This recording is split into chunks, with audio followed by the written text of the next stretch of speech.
Larry, let's start with this new article in Financial Times. It says that the ammunitions and the weapons sent to Ukraine, these ammunition were bought by the Czech Republic, and they sent them to Ukraine. It seems to Yeah. be their term to be of poor quality. How do you find the current situation of the Ukrainian army? Well, look, let's start with this concept of ammunitions of poor quality. It either works or it doesn't, okay? That's the nice thing about all firearms, whether we're talking cartridges that go in semi-automatic pistols, handguns, or artillery shells that go in large howitzers. When you pull the trigger or jerk the string, and it's supposed to go bang, sometimes a big bang. When you do that and you get click no bang, that's called a misfire. Well, that means there is a problem with that ammunition. There was no quality control. They didn't ensure that there was enough gunpowder, for example, loaded into the shell casing. All of these have some sort of primer or something that it initiates the detonation. And if you don't take care to make sure that you're putting in the right kind of gunpowder, it's not going to go off. Well, you get what you pay for. And, Ukraine has become such a grift that people are getting contracts and supplying crap, and there's no accountability. And, nobody gets punished for it. Nobody gets held accountable. Nobody gets indicted. So that brings us back to your question about, well, how's that Ukrainian army doing? Not well. There's a video online on Telegram channels of one guy who surrendered, a Ukrainian surrendered to the Russians. And he's telling them, he says, basically, last week I was in Kiev and I'm coming out of a bakery and I got jumped and thrown into a van, taken to a high school, a gym, and we were held there for 3 days, given, new clothes, this army outfit, and outfitted with weapons. And then we were sent here. He goes, I didn't know where I am. That's the Ukrainian army now. They've got a few experienced fighters, and they've got some people that know what they're doing, but they are increasingly having the ranks filled with people who have no training or who lack the appropriate training. Those are two key things. So it's I had said earlier, I guess in April, that I thought Ukraine, this thing could be over by end of June, and I still stand by that now, in light of what we're seeing, that the collapse could come that soon. They might be able to hang on till August. I think that's questionable because, number one, you've got the Russians looks like they're putting 800,000, almost 1 million men on that front. And the front is being extended by another, 400 kilometers, 220 miles, I guess. Ukraine doesn't have the manpower to deal with it. And apart from the manpower, just some of the Telegram channel videos over the last several days are showing the Russians blowing up M777 howitzers, Bradley fighting vehicles, tanks, both M1s and Leopards. They're getting destroyed at a tremendous rate. And then on top of that, there's also a CNN interview with the Ukrainian tank crew. And these guys are saying, and they've got an M1 Abrams, and they're basically saying it's a piece of junk. It doesn't offer the proper protection. It's already broken down. We just got out here and it's broken down because it got too much moisture in the capacitor, whatever. So this would be funny, like an absurd Monty Python skit, if it wasn't for the fact that there are actually people dying because of this madness. We've learned that Macron is trying to make a coalition in the European Union to train Ukrainians. When you see Boris Johnson inviting Azov Battalion to the United Kingdom and calling them heroes, and right now Macron is trying to do something so radical, and you see the president of Estonia saying that we are going to bring Russia to its knees. Do you think it's part of the propaganda machine that they're doing? What they're doing, in your opinion? They are you familiar with the character Walter Mitty? So Walter Mitty was this cartoon character who always had these terrific fantasies about, I'm the king of the world, I'm the world's best basketball player, I'm the wealthiest banker. He'd always indulge these fantasies. Meanwhile, he was some guy maybe serving ice cream out back from a streetcar. That was his reality. That's what Macron and Estonia and these guys are. They're going to, quote, train the Ukrainians to do what? I mean, what is their expertise? The last war the French won was World War I. Could we count that? They sort of won it. They, with the help, they got by with a little help from their friends in the United States and the UK. That's the last one they won over 100 years ago. They didn't win World War II. That was won largely by Russia. And then the retaking of France was done by the Brits and the Americans, not the French, even though de Gaulle got the right at the head of the parade. Vietnam, they got their ass kicked. They got destroyed at Dien Bien Phu. So my point is, if you're going to go, like I'm a firearms instructor, and I can say, okay, hey, I'm going to train you, Nima, but you watch me shoot and you see that I can't even hit a target, and you see that I keep pointing the gun at myself.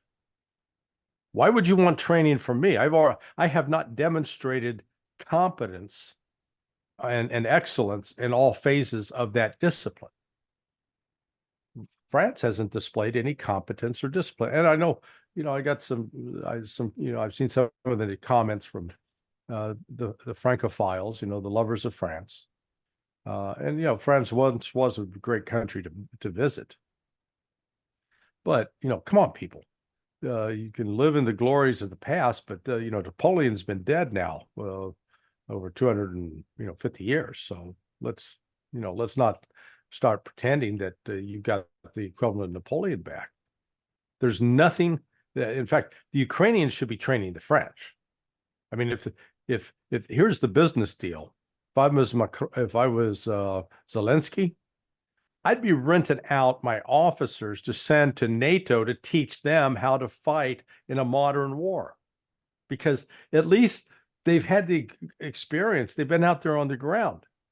And what I'm saying for France applies to NATO, America as well.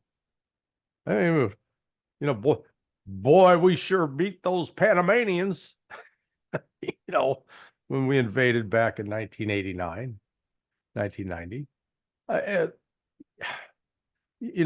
We're a bully. I mean, my American colleagues don't like to hear that, but how else do you describe it? We keep beating up on these weaker countries that don't have, pure military, that don't have the kind of array of weaponry and technological capabilities that we do. And even then we struggle, as we did in Iraq, as we did in Afghanistan. And so the situation on the ground, I guess the problem is there's nobody in leadership in the West that actually can get their brain around what's going on. Or maybe they do, and they're just in denial. And so, you're going to lie to everybody about what's going on, just do political spin. There comes a point when you can't spin this away, because just like, Baghdad Bob in the early days of the U.S. invasion back in 2003, there are no American tanks. No American tanks here. No. And in the background, here come the tanks, That's what it's going to be like in Ukraine. The Russians are going to eventually overrun. The lines of the Ukrainian soldiers are going to break. They do not have, it's not like they've got entrenched, well fortified defensive positions that they can fall back into now. Those have been wiped out. Now they're trying to fall back into hastily dug trenches, and the activity by Russia with drones has escalated dramatically. And then on top of that, the fab bombs, the glide bombs that are being dropped, the artillery, the number of shells that Russia's producing is, the United States can't compete in any of these areas, and the United States and Europe, period. So the short assessment, the Ukrainians they're done. Yeah, you've mentioned the production of artillery and ammunition by Russians. That Putin, his latest report on this production, he said in some areas they're producing more than 22 times than they have been producing before this conflict started. Yeah. And in 22 times, 15 times in some areas. And at the same time, we're hearing that in the mainstream media in the West, they're talking about that Russia outproduces the whole West by 3 times. Do you think it's accurate to say 3 Oh, yeah. times or more than that? No, it's absolutely accurate.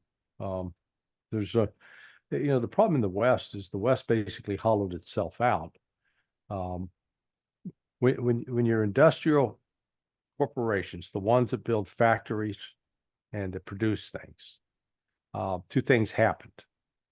One, they became more financialized, interested in the finances of it, the bottom line, the price of stock, how does it look for the shareholders, as opposed to saying, hey, we want to make sure that we have a capability to produce these systems here in the United States.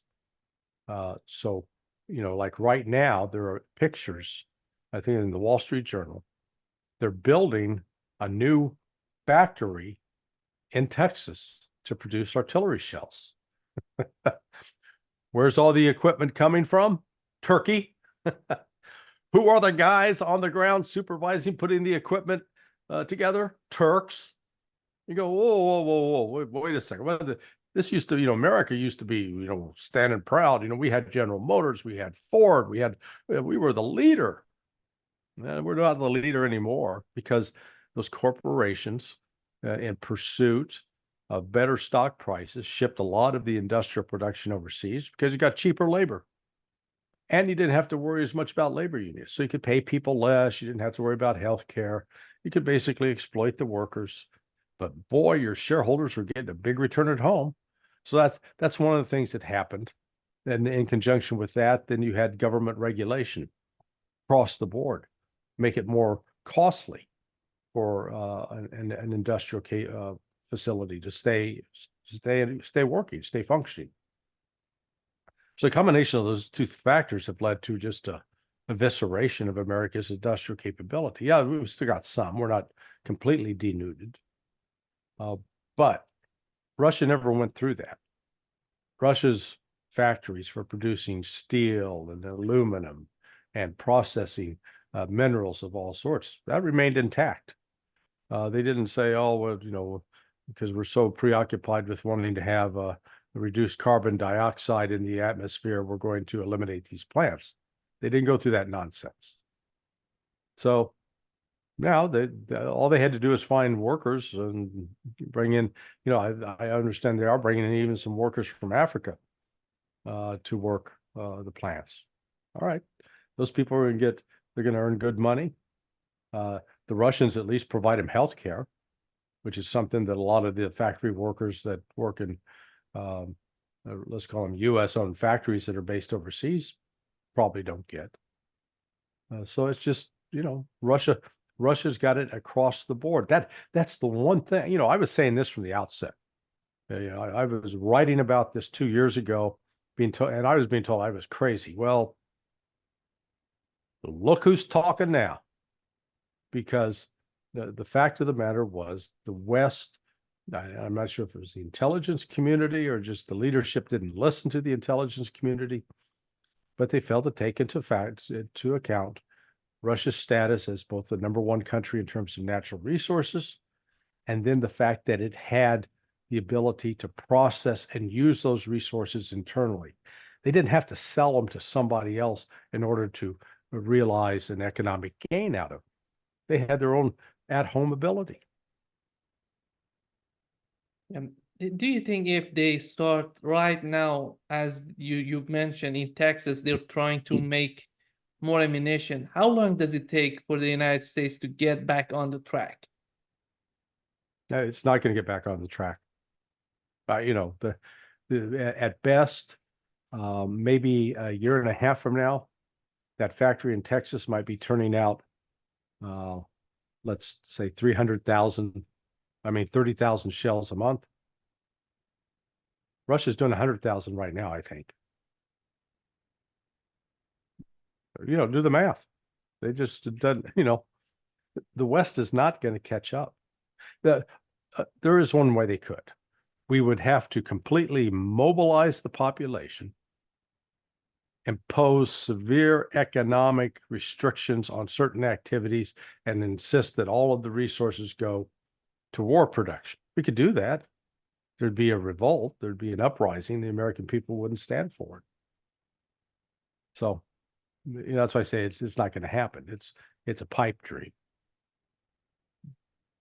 If Russia makes a strategic breakthrough in eastern Ukraine, the Baltic states and Poland will deploy troops on Ukrainian territory, according to Der Spiegel, Germany. Yeah. Do you see any reality in this type of reporting? Because how they gonna do that? How trained are they? How It's serious ridiculous. is this decision, in your opinion? Yeah, it's delusional. Do you know anything about dogs? You know what a Rottweiler is? Mm. So a Rottweiler, I've got 2 of them. Great dogs, very loving, but they're big, about 130 pounds each. You know, so or you know, well over 200 kilograms, and they've got a ferocious bark, and they're extremely strong, very strong. That's Russia. Then, have you seen any of these Chihuahuas? These little bitty, tiny, skinny, yappy dogs. Yap, yap, yap, yap, yap, yap, yap. All they do is yap, yap, yap, yap, yap. They are a pain in the ass. That's Estonia. That's Latvia. That's Lithuania. So I let my dogs out. Those dogs can come out and yap all they want. My dogs will eat them. Russia would eat Estonia, Latvia, Lithuania if they dared to do something like that. Yeah, they've got some troops, but so what? Again, let's go back to France. What's the last war that Estonia, Latvia, and Lithuania won? Where are their troops so combat trained in combined arms? Oh, they're not. Oh, they participated in a NATO exercise. Oh, that's great. That qualifies you. And it doesn't. I'm just being sarcastic. So, yeah, I mean, this kind of talk is delusional on the part of these people, because they're not coming to grips with reality.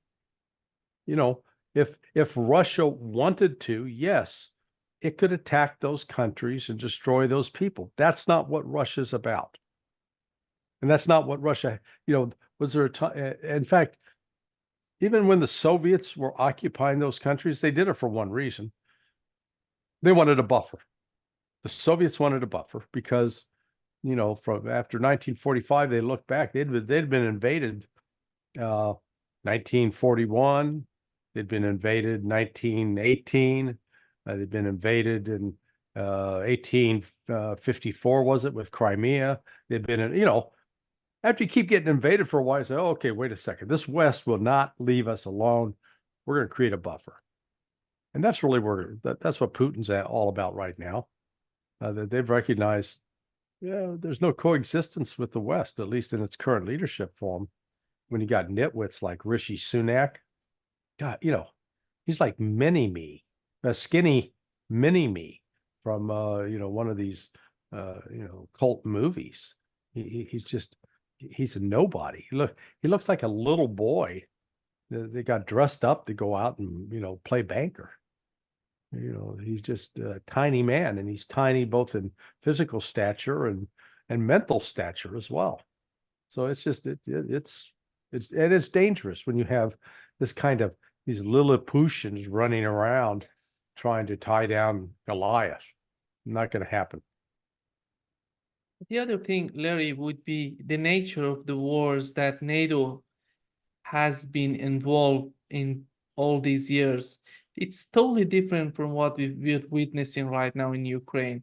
Even they have been trained by NATO right now in Ukraine is something totally different from what they have been experiencing so far. Yeah. I mean, this, when you look at and really these were not quote wars. Remember, Nima, these weren't wars because U.S. Congress didn't declare war. These are police actions. They call police action. Stop right there. I'll read you your rights. So, the United States could pour in minute material. And even, we found out with our tanks and armored personnel vehicles that were deployed in Afghanistan, as an example. Man, they look great. They're expensive to maintain. You don't want to be standing in front of one that's coming at you, but it turned out that there was limited use. So a lot of those tanks and vehicles couldn't go up and down certain mountain roads. They'd get stuck. And then they'd get out there, they'd break down. And it's not like you've got the repair center just, down the road, a mile or so, and you can push it in. It needs to be fixed. So people forget that when you put a weapon into somebody's hands and you're going to ask them to try to kill and destroy someone else, or to take control of territory and keep the other people out, well, by putting that weapon in their hand, you're presupposing they know how to use it. And not only knowing how to use it, but they can use it accurately and efficiently, and that they've got all the ammunition they need in order to operate it, and that they've got sufficient food and water, particularly if it's extremely hot. You sweat out real quick, and if you don't replace the water, you're going to be down with heat exhaustion or possibly dead.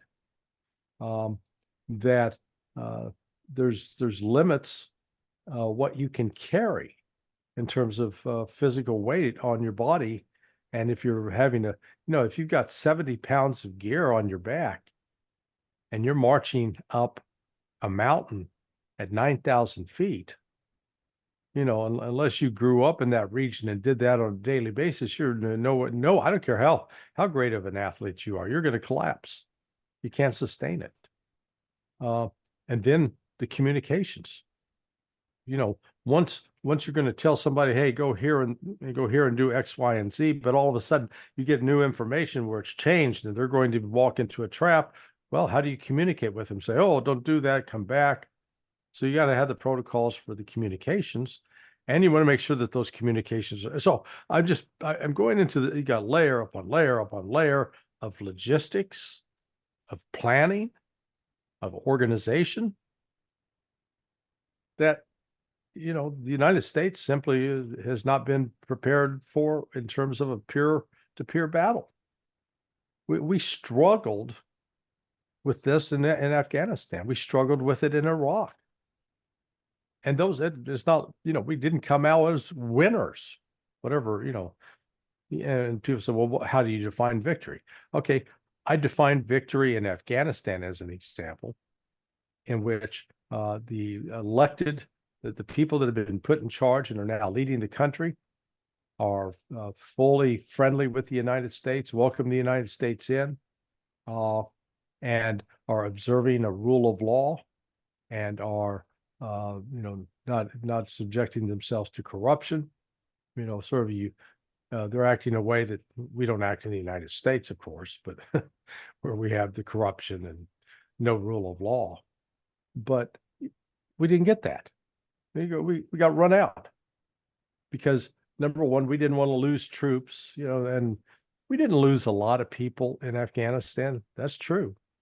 But the reason for that is the political leaders, both Republican and Democrat, both George W. Bush and Barack Obama, and then Donald Trump, they understood Americans have no stomach for seeing it's men, mostly men, but the few women that serve as well, killed in meaningless combat actions in Afghanistan. So that's the other aspect to this. You've got to have the political will. Do you view this as an existential threat? Is this a fight to the death for you? Then okay, fine. You're gonna be willing to risk your life for it. But if that's not the perception, that it's not a fight to the death, then we're looking at other issues. They're talking about that before this year comes to an end, they're gonna have huge losses on the territory. And in your opinion, they're talking about Odessa, Nikolaev, these cities, or they're talking about something else? Yeah, no, that's what they're talking about. Kiev, I think they'll lose Kiev.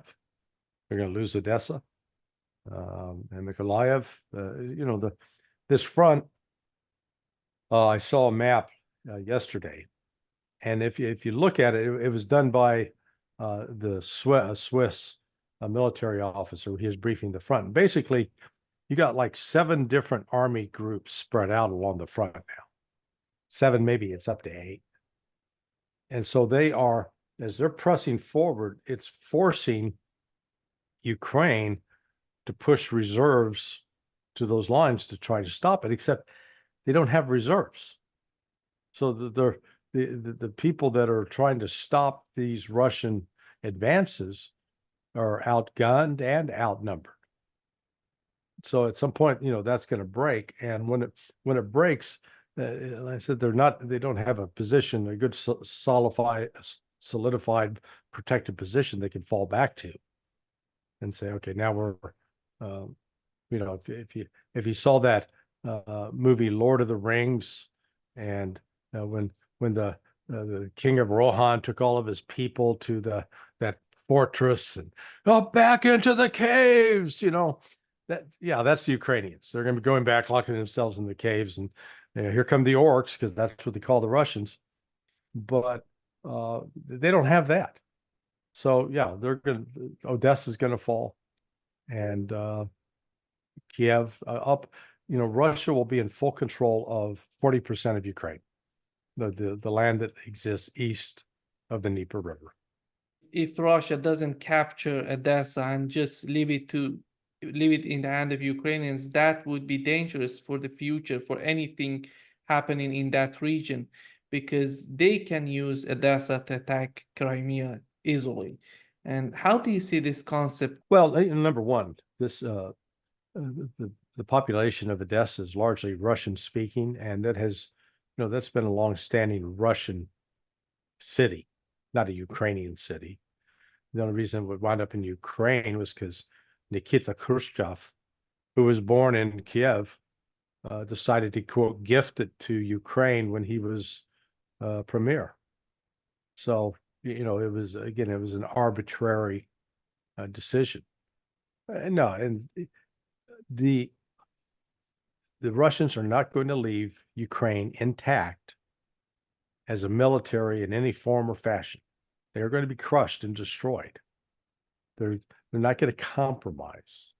They're not going to say, oh, okay, we didn't mean it. Well, yeah, you can keep your tanks and artillery shells and drones so you can attack us. Yeah, that's fine. No. The Russians, they reached a point that, they may have been at that position to negotiate something like that 2 years ago. Not now, not given what's transpired. And especially given, this talk about trying to strike deep inside Russia. They're limited what they can do, even if they got a Taurus missile, because from the point of wherever that missile's launched, it can travel a maximum 300 miles. And the Russians have proved increasingly adept at using electronic warfare to jam and affect the guidance systems on those missiles. Putin was mentioning this for the first time. I saw that he was directly talking about this issue. He said that if they attack something inside Russia, there would be some serious consequences for them. Yeah, I didn't quite understand his formulation on that, because they've already attacking inside Russia. All right, they've been hitting Belgorod for well over a year. So, and they've launched a couple of strikes in Moscow and in some other cities. So, they've done it. They've crossed that red line. So what's Russia going to do about it now? I think he may be. Again, he was putting out a warning yesterday. I up to now he's never made such an explicit threat, but now he's made that threat, made it very clear. So if these attacks continue, then I anticipate we're going to see stepped up hypersonic missile attacks on all remaining infrastructure in Ukraine and military facilities, number one. But there also could be attacks launched against any facilities outside of Ukraine, in Poland, Romania, that are being used to provide supplies to Ukraine to fight the war, including drones, etc. Yeah. How do you see the situation right now between the United States and China? Recently, Michael McCall was talking about that the United States has already sent weapons to Taiwan, but Michael McCall said that unlike Ukraine, we are sending the latest generations of weapons to Taiwan. They're admitting that what they have been sending to Ukraine so far. It's so amazing to admit that. Well, that they're sending old weapons, right? Yeah. Yeah.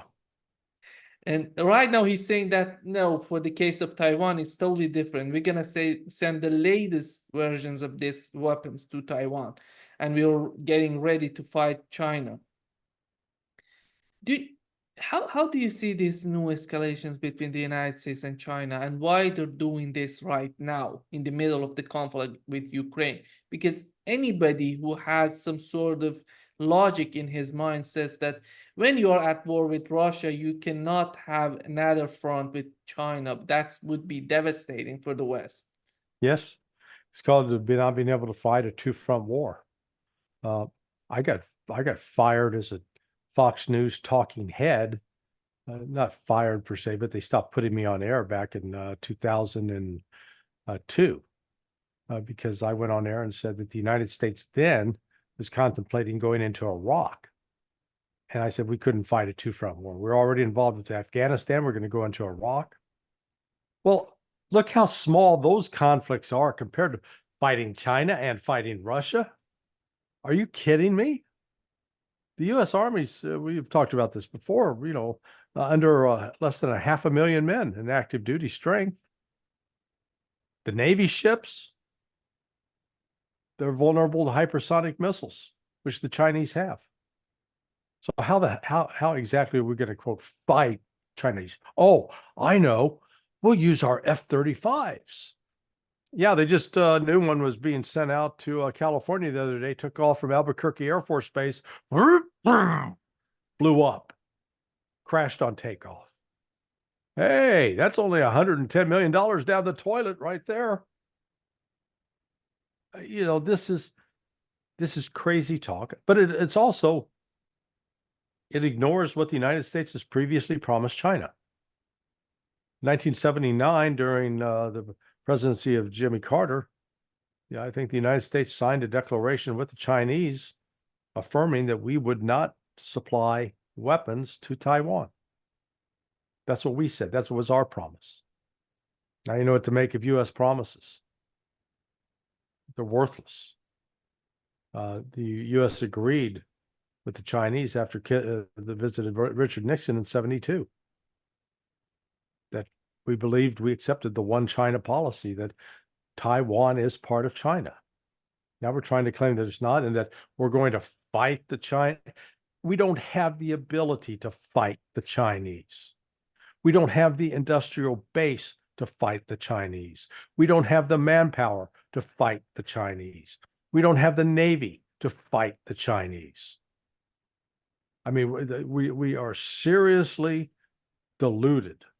We keep looking in the mirror and, say, oh, mirror, mirror on the wall, who's the fairest of them all? I am, I'm fabulous, that kind of thing. And we're not. It's just, yeah, we've got a lot of expensive gear, and yeah, our troops can look really cool in some ninja gear. But if it comes down to an actual, fight where people are dying and, you're going to lose ships, you're going to lose planes, do you have the ability to replace those? No. The United States does not have the ability to replace what it loses. It takes what, 5 years, 6 years to build an aircraft carrier? Hell, during World War II, they were building those things like in every 3 months, 3 to 6 months, they could turn out an aircraft carrier during World War II. Now, that's more than 4 years, I think. So this kind of madness by politicians like McCall, just crazy talk. But it does have what it does do is the Russians hear it, the Chinese hear it, and they go, those Americans are crazy. So let's get ready to fight them. We're going to get ready to fight them. And the difference between them and the United States is they have the industrial capability to replace what they lose. We don't. Yeah.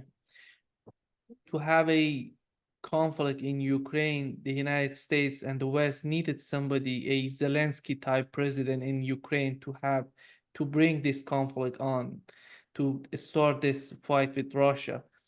And here, when you look at Taiwan right now, do they have a Zelensky type president to start fighting China? Or they totally understand what's at stake for them if they start this? Yeah, I mean, it looks like the current guy that they put in there, he's got a little bit of the Zelensky trait to him. He's talking tough and looking to provoke China. So good luck with that. It didn't work out for Zelensky. It's not going to work out for him. The West keeps hoping that China is going to launch a military strike on Taiwan. I don't think they will. They don't need to. All they have to do is wait. They can blockade Taiwan and compel its surrender if they want. But I think they're also sort of waiting to see what's going to happen politically in the United States. If they got to deal with Biden for another 4 years, I don't see how he survives 4 years, but that's another point. Then they recognize that there's definitely going to be conflict. With Trump, I think they recognize there's a potential to negotiate, to work out a deal. Even though Trump was saying, hey, if China invaded Taiwan, I'd bomb Beijing. Oh, please. That's stupid too. God, why can't we get somebody with a measure of who's an adult and who's intelligent instead of Who's the saying target stupid of this stuff type like of that? rhetoric, Larry, on the part of Donald Trump? Say what? Who's the target of this type of rhetoric on the part he's of Donald Trump? wealthy conservatives who believe that all we got to do is drop a few bombs and we'll Taiwan and Russia, they'll come around. I mean, the only reason they're doing that is because we haven't been tough enough. I've got several friends, dear friends who were veterans of Vietnam. They fought in Vietnam. And I can't talk to them about this because they don't want to hear it. Because in their view, we just didn't get the support of Congress. That's why we lost. No. The Vietnamese were actually better equipped and more committed to winning than we were. And I'm not sure, we killed so many Vietnamese, and to achieve what? We were really trying to protect the colonial interests of France when that whole thing started, because Vietnam was a French colony. And that was why there were so many great French restaurants in Saigon back in the day, now Ho Chi Minh City. So this this notion that the Americans have that, oh, we could have done X, Y, and Z if only we would have put in enough troops, if only we would have blown up more stuff, if only, if only, if only, if only. It's the if only excuse. And no, there's actual, let's step back and look at it objectively. We do not have the ability to engage in a modern war and sustain it in terms of the logistics to keep it supplied to continue to operate. We're going to run short. And we just got to come to grips with that and stop taking, going to war as our first option. That's the thing that's so disturbing now about America. It's either sanctions or war. So much for negotiations. How do you see the activities in Philippines, what they're doing there, the United States? Are they preparing for something? What's the reality in Philippines, in your opinion? Yeah, we're going to use the Philippines as a proxy, just like we used Ukraine as a proxy to try to provoke China, and then let the Filipinos die, and as we try to attack and weaken China, using the Filipinos as a wedge. That's it. That's what's going on. Same playbook. The problem would be that the love that Chinese have for Taiwan doesn't exist for Philippines. They can crush Philippines. But it's what they've got. Again, people keep talking about China wanting to crush this, China wanting to crush that. They're going to invade. Show me the history of China as an invading imperial force. And I'm not talking the last 200 years. I'm talking the last 1,000 years. China has not been loading up in boats and selling to Africa and buying slaves from African slave traders and then bringing them back. China has not been going around setting up colonial outposts in South America, Central America, Africa, and other parts of Asia. They've been pretty insular. Now, I mean, they've had all sorts of battles and struggles internally, yes. But, we keep projecting China as this raving imperial power that's bent on conquering the world. I think it's just the United States engaged in psychological projection. We're the only ones keen on conquering the world and being in charge. One of the questions that one of our audience wanted me to ask you is, the United States is forced to borrow approximately $8 trillion every 100 days. Is that what a strategic defeat looks like? Has the United States lost the war with China? Well, which war? So the economic war. No, hey, look, as long as the Chinese are stupid enough to lend us money, okay, because that's what's going on. Whenever they buy U.S. Treasury bills, they're lending the United States money. So if I keep coming back to you, Nima, every week, say, hey, Nima, I need another $1,000, man. Can I have $1,000? And you keep giving it to me, and then I keep abusing you. I keep threatening, hey, I'm going to come over, I'm going to kick your ass. I'm going to beat you up. I'm going to take your house. Hey, give me another $1,000. At some point you're going, whoa, I don't like this relationship. Yeah, I lend you money and you're in theory going to you're paying me back with some interest, but maybe it's not worth the trouble. And see, that's one of the things that's happening now with BRICS. The rise of the Brazil, Russia, India, China, South Africa or community, where you're adding other countries like Iran, Venezuela, Saudi Arabia, Thailand just indicated, hey, we want to be a part. So you're going to spread to the global south and create an alternative mechanism for funding international trade. Well, part of the power of the United States is that we've been able to convince the rest of the world, hey, you got to trade in dollars. If you don't trade in dollars, you can't trade. And while you're at it, buy some more of our treasury bonds, buy these bonds, lend us some more money so we can keep spending. And we got some inflation, but we don't you guys are the ones holding the bonds. You're the ones if we go bankrupt, you lose. And that's why I think you've seen China, they haven't completely bailed out of the bond market, but they're certainly stocking up on gold like it's, there's no tomorrow. I think that's telling.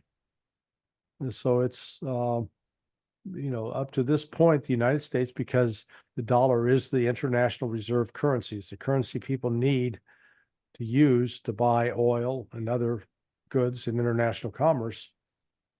As long as that system stays in place, the United States does have some power. Larry, what's so amazing?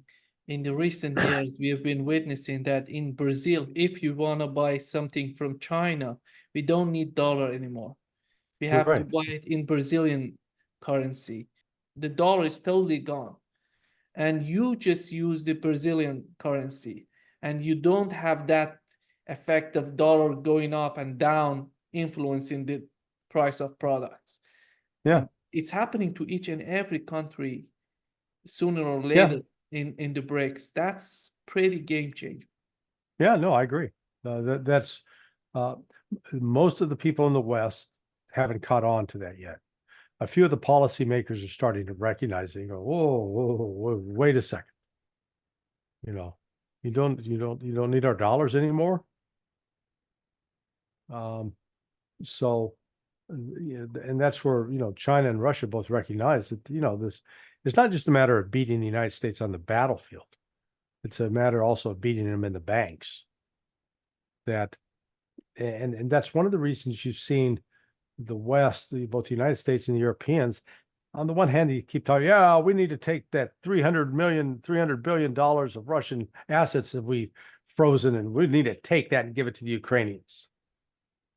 What's given them pause, what's preventing that from happening, is the adults that actually understand finance say, well, if you do that, then everybody who's thought that the US dollar was a safe currency to hold, oh yeah, we don't have to worry about our money being taken. All of a sudden now I'm going to say our money's no longer safe. That if we have anything in any kind of bank associated with the United States, they can just steal our money. You're not going to put your money someplace where somebody can steal it. And so all of a sudden at that point, people will start drawing large sums of money out. They'll go buy gold to put it into foreign bank accounts. And it'd be essentially like a run on the US dollar. So that's one of the things I think that prevented the West, despite all their tough talk. Oh yeah, we're gonna just take that money. Grow up, understand what you're saying, because it's going to backfire on you. Just shifting the gear to conflict in Gaza and what's going on right now in Rafah. How do you find the pressures coming to Netanyahu and his administration from ICJ, from ICC, from European countries, from the United States? How do you see right now the conflict, and how do you see the situation in Rafah? There was an American entrepreneur a few years ago named Dale Carnegie, and I think he wrote the book, How to Win Friends and Influence Enemies and Influence People. Netanyahu's writing the opposite book, How to Make Enemies and Lose Friends.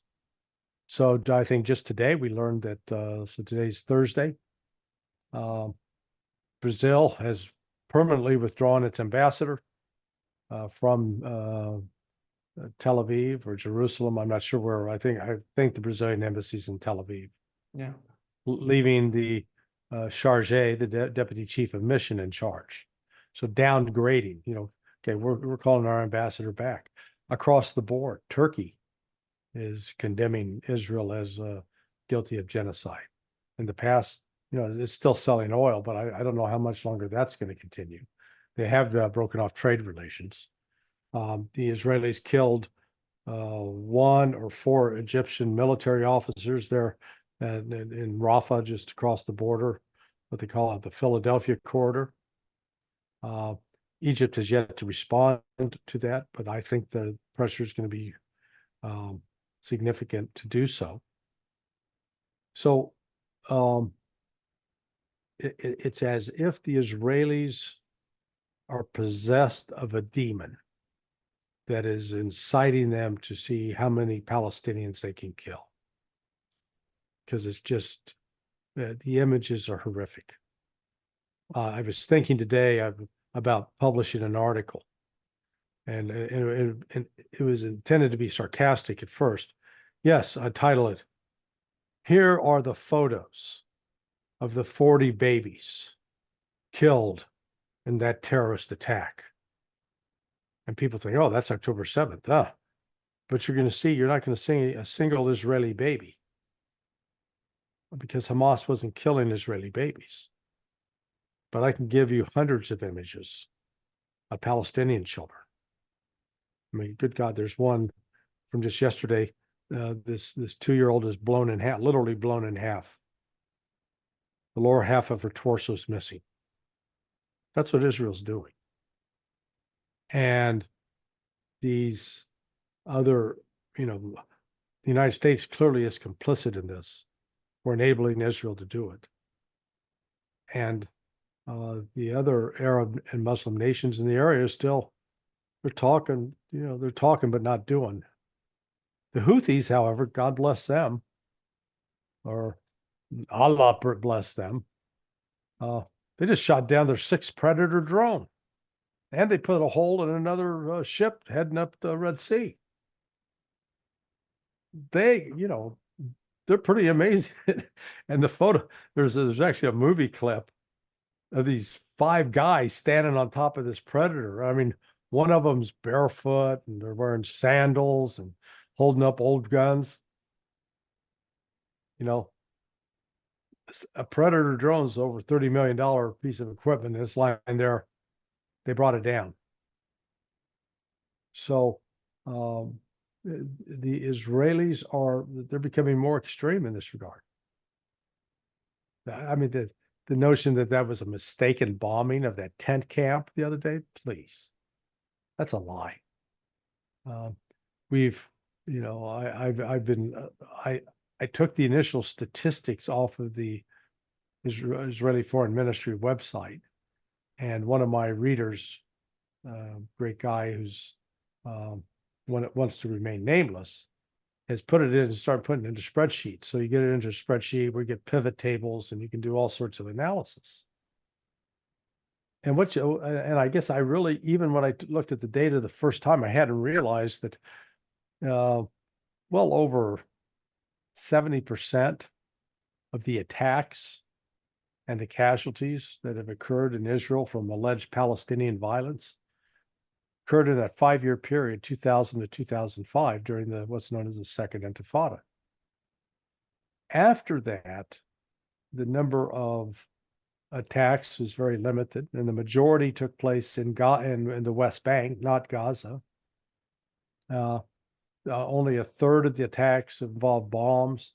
The other 2/3 were rifles, rockets, car crashes, stabbings. Sort of a potpourri of everything. And the entire number of Israelis killed during 24 years of unrelenting Palestinian Hamas terrorism was 1,552. Well, good God, that's how many people get murdered in Chicago every year almost. And we're talking 24 years. That's nothing. And then when you compare that with how many Palestinians are being killed by the Israelis, during that same 24-year period prior to October 7th, excess of 8,000. So over 2.5 times, almost 3 times as many Palestinians being killed by Israelis as Israelis being killed by Palestinians. So the facts are the facts. Not my numbers. Those are objective numbers. So the fact of the matter is, in terms of terrorist activity in Israel, Israel's the biggest terrorist. If you're measuring terrorism in terms of body counts. And now, since the start of this the war, the October 7th, the number of Israelis killed by Hamas, we still don't have a firm number. Now, we do have an overall total number. It's like 1,150, I guess. But of that 1,150, we really don't know how many were actually killed by Hamas and killed by Israel. We do know that the Israelis bombed, well over, hundreds of vehicles. They hit him with rockets as they were fleeing the rave in the desert. They didn't know who was inside those cars. They didn't know if they're Israeli or Palestinian. So they blew them up anyway. I guarantee you at least, probably at least 200 Israelis died in that. We also have eyewitness testimony from some of the kibbutzim where Israeli tanks fired on houses with Israeli hostages inside and killed the hostages. So as I said, we're not sure exactly how many were really killed. And then you get the lie that, oh, they're the 40 children. Okay, well, what are their names? Grandparents love grandchildren, so I'd like to see all the grieving grandparents who lost their grandchildren that day. They haven't published it. They haven't put out the names. That tells you it's propaganda, that it's not true. Because I guarantee you, if you killed my infant son and I survived, you'd be hearing about it that very day. You'd be carrying signs with the picture, the name, whatever, You're not seeing that in Israel. You are seeing people carrying pictures of the hostages. So that's why I say this, Israel itself, the Zionist government, is a terrorist government. There's no other way to look at it. And the hatred that they're producing right now, it's unbelievable. And I don't know how many years we need to bring some sort of peace in that region. How do you see the situation with Hezbollah right now? Well, Hezbollah is just, they're continuing to fire rockets and missiles into Israel. They've depopulated the northern part of Israel. And the Israelis keep talking about they're going to attack them. But, that was the Israeli chief of staff made that threat in January. Well, here we are, 6 months later, Israel's still not doing it because they don't have the ability. They don't have the force structure to do it yet. In fact, they don't have the force structure to do it and succeed, is what I mean. That, yeah, they can invade, they can go in, they can take some territory initially, but they're going to get chewed up. Hezbollah is a much more formidable military force than anything that Hamas. Hamas is a guerrilla force. They are launching, ambushes, and they can't mass troops, can't mass fire. Hezbollah can. So it's important to understand that Hezbollah is not just some creature of Iran. When Hezbollah started off, yeah, it was relying heavily on support from Iran, but that's changed over the years. Hezbollah has become its own entity, has its own army, it's a political, social, it's a government. It really is. It's a government inside the government of Lebanon. And it's, the Israelis, I don't know if they know that and they just refuse to acknowledge it in public, or that they really don't understand that. But the ultimate, I think the ultimate peace, if it could be achieved, and I don't think it's possible, but the path would be go back to the 67 borders. That means you uproot all of the settlers in the West Bank that have stolen land from the Palestinians, force them out, get them back in their own territory, and then get a rock solid guarantee of border security, both for Israel and as well as for the Palestinians. It's noteworthy that the initial declaration that Hamas put out when it was formed in 1987. Yeah, it called for the elimination of the Jews. Well, when they revised it and reissued it, that went away. They recognized that their battle was not against Jews, but against the Zionists. They drew that distinction. So there is a path forward where you can find a compromise, but it's not going to come necessarily easily, and I'm doubtful that you can get the Israelis to agree to it. So they're going to have to fight it out. And the other reality here is Israel does not have the financial and physical resources, and I'm talking about its own source of oil, as well as manpower, to sustain long-term combat. And Hamas has drugged this out now for 6 months without an organized army, and Israel hasn't been able to stop it. And they keep, they just withdrew from the Jabalia refugee camp today or yesterday. Well, Hamas or the PIJ, the Palestinian Islamic Jihad, they're going to be back in there today, tomorrow. So, Israel keeps taking territory, and then it keeps getting taken back, and it's a little bit, it's like a guerrilla war. And Israel's only option is to kill all the Palestinians. Now they're happy to do that, except they're catching a lot of blowback now over this murder that they did the other day in Rafah. And we could be reaching the point where we could see Israel then removed from the United Nations as a sanction. The ICC arrest warrants, I don't put a lot of stock in those. It's good theater, bad messaging for the Israelis. They get to portray themselves as the victims. The ICJ decisions are much more formidable in terms of its weight. The Security Council will not take action because it'll be blocked by the United States. But it still leaves open, as we talked about, the fact that on the floor of the General Assembly could move to expel Israel from participating in the General Assembly. That could happen. So again, Israel's isolated, and the United States is becoming more isolated. We don't see countries lining up saying, "Oh, hey, Joe Biden, we're with you, man. We got you all the way." Just the opposite. Yeah, you look at the Middle East, you look at Africa, you look at Europe, in each and every part of this world, their policy is failing and failing totally. Yeah. Again, this, they talked about that book, how to make friends and influence people.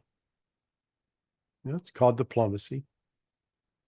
You've had several comments by African leaders over the last week. I've seen 2 different ones. And they talk about the difference they said, when we deal with the Russians don't show up and say, "Okay, let us tell you what you need to do here. Let's say here's what you need to fix. This is wrong here." The Russians come in and they talk to them. I don't know if you've ever had the kind of friend that they show up at your house, they walk in and say, "Man, Nima, you look terrible. Why are you so fat? Why your clothes sort of suck too, man. You're out of style." So everything they got to say to you is critical, and you feel like you're being attacked. That's the United States. As opposed to somebody shows up and says, "Hey, Nima, man, hey, how are you? Good to see you again. Yeah, you're looking great." Just the difference in those kinds of interpersonal reactions. Same thing happens with nation states. And the Russians treat these other countries with respect. And people detect when you're bullshitting them, when you're not giving genuine respect, and when you're actually saying, "No, I respect you for what you do, for how you talk, what you think, etc." Yeah.